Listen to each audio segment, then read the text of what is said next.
下一位为我们演讲的嘉宾是 Nick Bostrom 教授。Nick Bostrom，宏观战略研究倡议首席研究员，超级智能作者，哲学家，兼具理论物理、计算神经科学、逻辑学和人工智能研究背景，曾任牛津大学人类未来研究所创始主任，著有200余篇学术著作，代表作《人工超级智能》被译成30多种语言。他曾多次受邀进行TED演讲，并多次入选全球顶尖思想家名单。Now, let's put our hands together for Professor Bostrom. Thank you very much. I'm glad to be with you, even though it's only virtual. I think that we can, let's see if I can get the screen share to work here. For some reason, it's not forwarding the slides. Oops, yes. I think we can broadly look at this prospect of a transition to a machine intelligence era with AGI and ultimately superintelligence, and identify 4 broad challenges that we will need to meet in order to have an ultimately happy and successful outcome from this. The first one is what you might call the challenge of developing scalable methods for AI alignment, techniques for making sure that AIs do what we intend for them to do, even as the AIs ultimately become far smarter than us.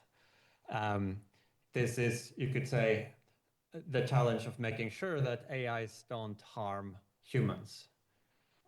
The second broad category of challenge is what we might refer to as AI governance, making sure that we humans don't harm each other using AI tools, and making sure that the benefits are distributed widely and equitably. I started focusing on these questions back in around 2008, and around that time these were very much neglected, and many people dismissed the whole idea of superintelligence and thinking about the alignment problem and the governance problems associated with that as mere science fiction. But we've come a long way, and now it's of course very widely recognized. All the frontier labs have people working on trying to develop algorithm for scalable alignment, and many governments are now also starting to pay attention to the governance challenges.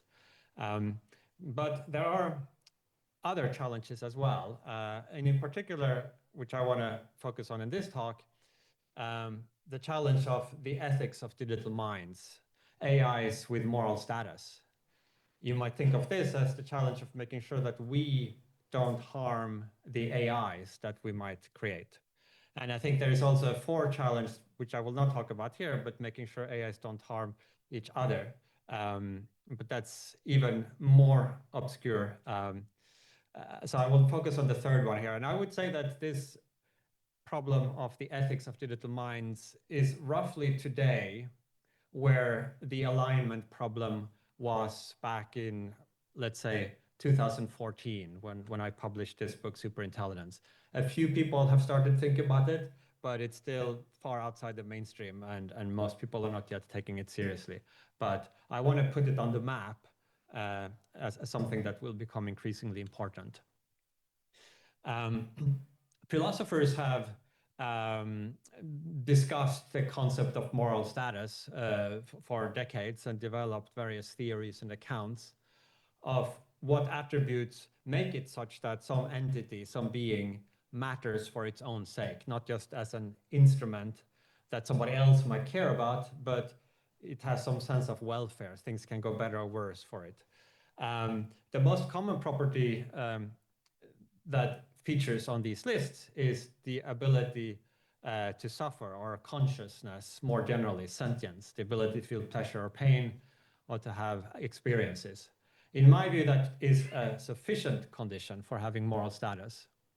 I think, however, it might not be a necessary condition, and here philosophers disagree, but some accounts also point to agency as another potential ground for according some system moral status. This would be including properties perhaps such as having a conception of self as existing through time, having goals, particularly long-term goals, having the ability to reflect on your own reasoning, maybe the ability to form reciprocal relationships with humans or other beings, and that too might form some reason for giving an entity moral consideration.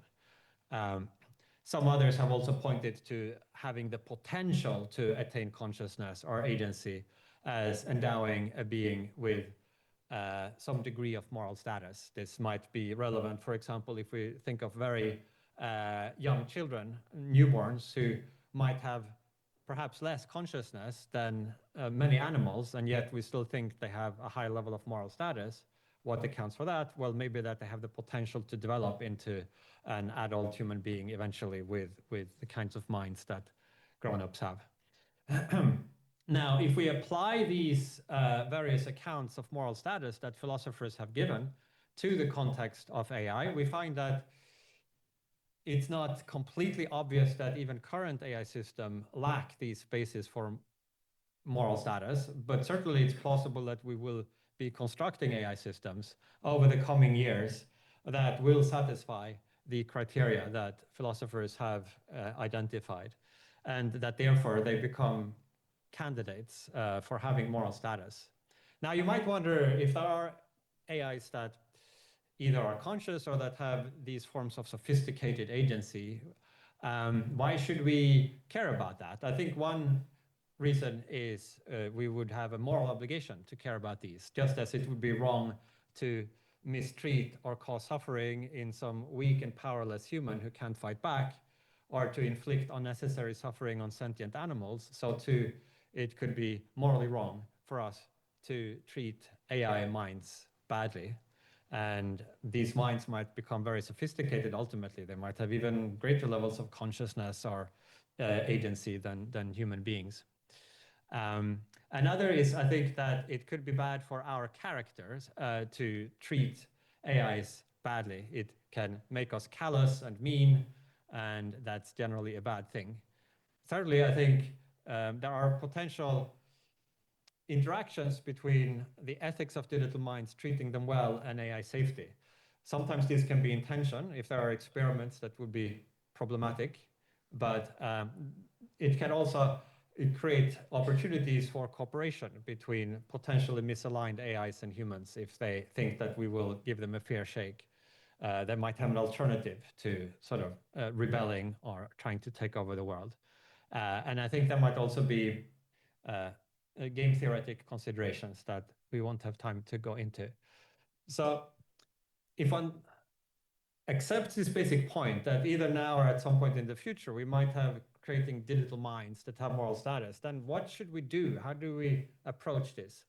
Which is a very puzzling and difficult challenge to face. And I think I would suggest the following sort of four broad attitudes or principles here. So first, the recognition that even if some AI has moral status, it doesn't mean that it should be treated the same as a human being or an animal. AIs might have very different needs and interests than humans. An obvious one is that we need food, right? They might need electricity, but the differences go much deeper. So that things that might be very wrong to do to a human might be perfectly fine to do to an AI who is actually, its whole nature is geared up to actually want to maybe be purely a servant to some human.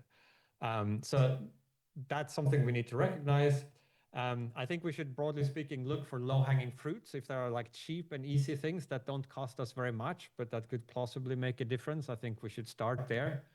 I think we need to approach this with an attitude of open-mindedness and curiosity. There is a lot of foundational work that would need to be done to try to understand AI minds, what they want, how they work, what their interests might be.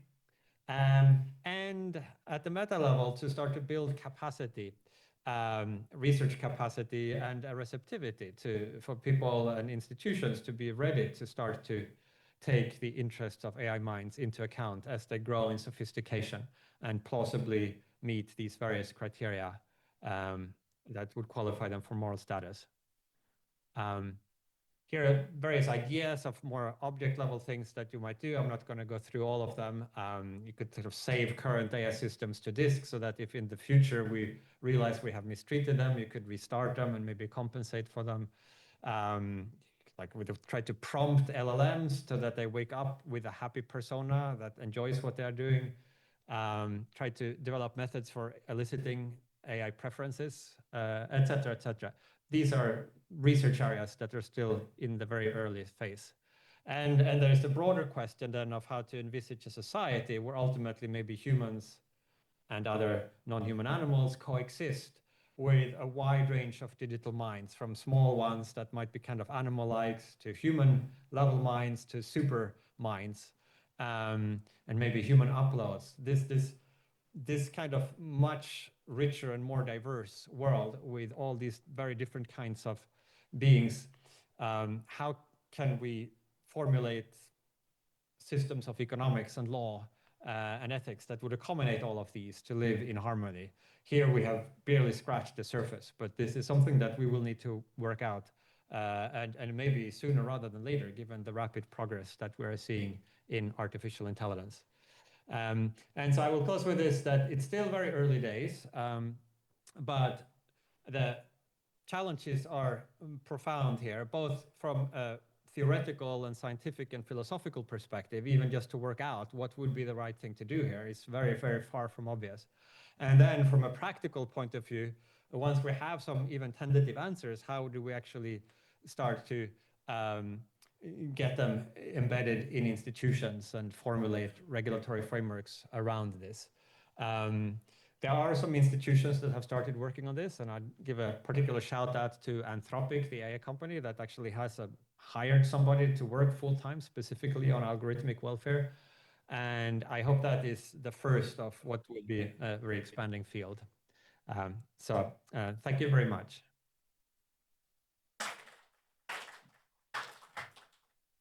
Thank you, Professor Bostrom.